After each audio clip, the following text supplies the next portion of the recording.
a picture of Clark and what he looks like. You know what Clark looked like 35 years ago? So I need a coach in my life to give me the information that I need. I heard this trainer over here could let me have hamburgers and I can still get in shape.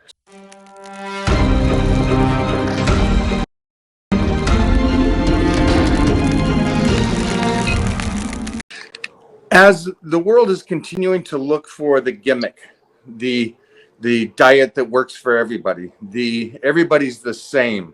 As the world is looking for that, do you not eliminate those individuals from your group? Because I eliminate those from my group prior, or I at least attempt to prior. Of course, there's going to be some that slip through that don't understand health and fitness. If your mind is right, is pretty simple, but you have to be patient. Is there any kind of thing that you kind of look for in individuals to where they go, okay, this guy's really coming in because he really needs to change? Is there anything that you can give them right now that are looking at going, okay, I need to join these groups. I need to go over there and work with Clark. I need to go over there and work with Mike. Is there something you can say that they'll go, I guess I'm ready, relative to the guy that goes, I want to do this, but he's so not ready because he's looking for the gimmick? Yeah. I can sniff out the ones who aren't ready. And I knew this guy was going to quit. And I have had 2 people quit on my program. And I knew both of them were going to quit because I could tell how they came in. They play the tough guy, got this, and all of that. And I'm like, he's not going to make it. So if you come in with honesty and vulnerability, and you are saying, I am here because I don't know how to do this on my own. And I am smart enough to understand that in life, we need people to guide us in what we refer to those people as our coaches. So I need a coach in my life to give me the information that I need. So let me give you another example. There was a guy here. Because I'm bad at that. Mona is great. Yeah. At smelling that kind of BS. She's like, this guy's not even going to be, this guy won't even last a week. This guy won't even last a couple of weeks. So Mike, you and I talked about purging our groups. I purged out a bunch of guys from my group, and I pared it down. My Zoom calls went from 100, they're down to 26, 27 now because I got rid of those guys. And it was the hardest thing for me. And the way I did it was, look, you got to have my app. And if you want my information, you're going to pay for my information because I was giving it away. And I'll use another scriptural reference. The Bible says, don't throw your pearl before swine. I'm not wasting my time and energy for people who don't want it. Like, forget that. You can be as nice as you want to be. But I had a guy the other day. He was just here this morning, and I love him. Let me say this before I forget this, because you're talking about them just entering the building. You're talking about something that Mark Bell taught me is about sweat equity. And that's your quote that you just did. Don't give pearls to swine. And that is, you at least have to do something to commit to this. And that's like our programs. Get the program, the group's free. And so I love that aspect of it. Okay, continue, please. So this guy came to me and he asked me, what am I getting? So I charge big money now. I don't do the low ticket stuff. I do high ticket stuff. You're like, whoo. Yeah. So this guy says, hey, man, I need to know, what am I getting for my money? I said, are you kidding me right now? Did you just really ask me that question? Because I don't play games. I said, first of all, you're standing right here. Huh? Why is that upsetting to you? Because they're looking at it the wrong way. Okay, and this is ultimately what I told them. Don't ask me what you're getting. Ask yourself, what can I get from this investment? Okay. You made the investment. You're the one that believed in this process.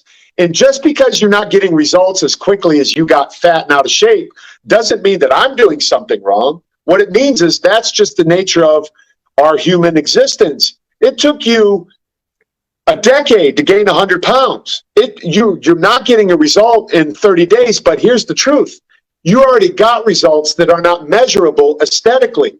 They're measurable energetically, emotionally, relationally, interpersonally, in all of these different ways that you're overlooking because you're so anxious to see the scale weight drop or getting muscles on your body. Oh, I got to stop you. That's not true.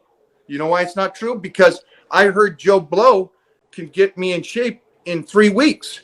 I heard this trainer over here could let me have hamburgers and I can still get in shape. So I understand their side. Their side is that they're getting all these trainers that say, hey, you want to be in shape? I can do it in 24 hours. And then they call Clark Bartram, and Clark is this guru, but his is slower.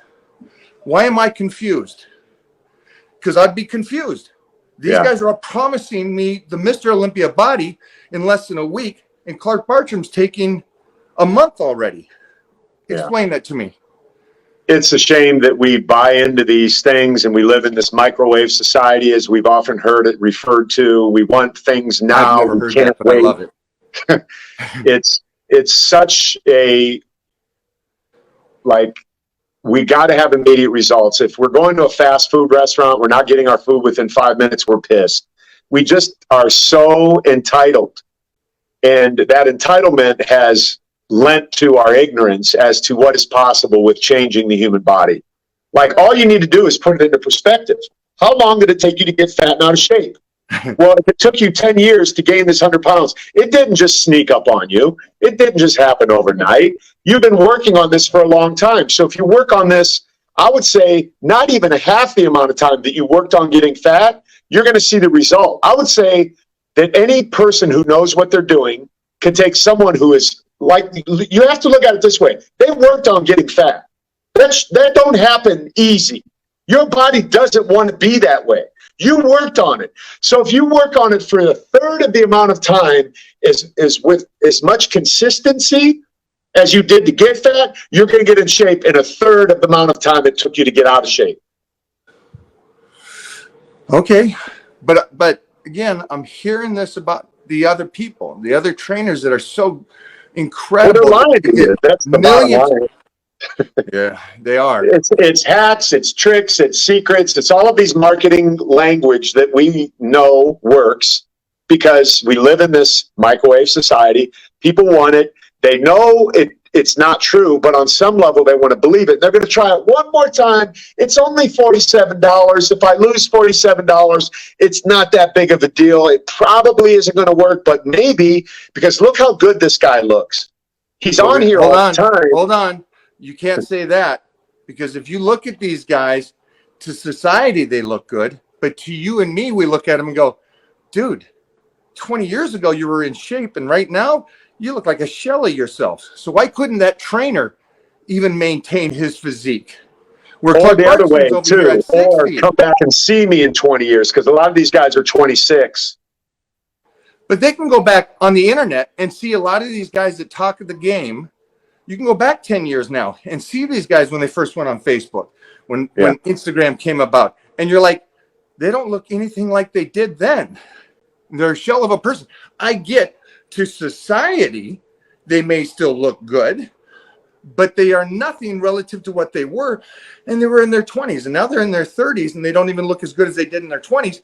But Clark Bartram's turning 60 in another year. Holy cow. How do they not register at all that these trainers are not even maintaining their own physiques, but they're going to change you with their tricks? You know, sometimes show a picture of Clark and what he looks like. You know what Clark looked like 35 years ago? You look like that. Stop. If you can't beat Clark Bartram, be Batman, because Batman wants to be Clark Bartram. Damn right. So again, I need to ask this. Why are these guys, even supplementation companies, these guys put their pictures on the product, but the pictures from 25, 30 years ago? Why aren't they putting their picture on the product and what they look like now? Well, if there's a method to their lifestyle, let me just say lifestyle, because everything's incorporated in there. If there's a method to their knowledge and lifestyle, use their current picture. Jack LaLanne did, because we both know he lived it. He did things right. He could put the 80-year-old Jack on anything, because we knew that guy looked the same throughout his life because of the way he lived it. But the guys today, you look back, there's like, what, stop using a picture from 30 years ago. Like Sean Ray does it all the time. I love Sean, and you have to love Sean for who Sean is. But Sean will only put up pictures from when he competed 25 years ago. Yeah. you know, and it's not like, what's he doing now? And so it's, I guess it's question and answer on, can you build it? Can you maintain it? Or that level of maintaining. Obviously at the top of the level, maybe your body broke down because you pushed it so hard, but then tell people, hey, do a derivative, a portion of what I did, not everything I did, and you'll be good. I want to know what Clark did. I want to know what Jack LaLanne did. These are the individuals. I want to know what Robbie did, because that's the stuff that I learned from.